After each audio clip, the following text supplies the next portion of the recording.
Charles III was formally proclaimed Britain's new king by the Accession Council in a history-laden ceremony following the death of his mother, Queen Elizabeth II. The ceremony, televised for the first time, is a centuries-old formality to recognize the new king's sovereignty, even though he automatically became monarch after the Queen's passing. While he awaits his coronation, he will henceforth be addressed as King Charles III and will be conferred with all the powers the late Queen held as head of state in the British constitutional monarchy. The new monarch of England, King Charles III, being escorted by the Accession Council to the throne room at the St. James Palace for oath-taking. I, Charles III, by the grace of God, of the United Kingdom of Great Britain and Northern Ireland. Charles promising to follow the advice of the Privy Council while executing his duties as the head of state. Do faithfully promise and swear that I shall inviolably maintain and preserve the settlement of the true Protestant religion as established by the laws made in Scotland. I am deeply aware of this great inheritance and of the duties and heavy responsibilities of sovereignty which have now passed to me.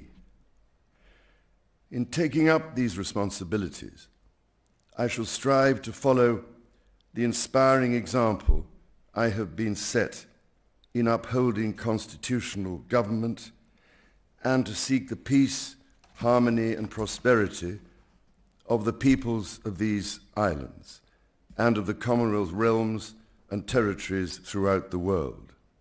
Among the witnesses to the accession to the throne, his son, now Prince of Wales William, and Queen Consort Camilla. The new king then approved a series of proclamations, including the day of the funeral of the Queen being declared a bank holiday by Penny Mordaunt, the Master of Ceremonies. Appointing the day of Her late Majesty's state funeral as a bank holiday in England, Wales and Northern Ireland.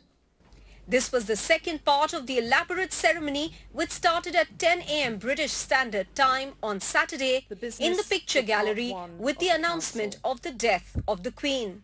My lords, it is my sad duty to inform you that Her Most Gracious Majesty, Queen Elizabeth II, has passed away on Thursday, followed by the proclamation that Charles is the new king, approved by the Accession Council on the stage.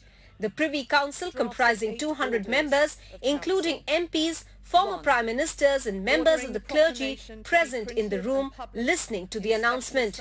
Present at the event were current Prime Minister Liz Truss and former Prime Ministers including Boris Johnson, Theresa May, Gordon Brown, Tony Blair and David Cameron. To bless His Majesty with long and happy years to reign over us. God save the King! God save the King! As the historic event taking place after 70 years was televised for the first time, the traditional reading of the proclamation from the balcony was also carried out. The Garter King of Arms reading the first and principal proclamation from the balcony above Frary Court. 3 cheers for His Majesty the King! Hip hip! Hooray! Hip hip! Hooray! Hip hip! Hooray!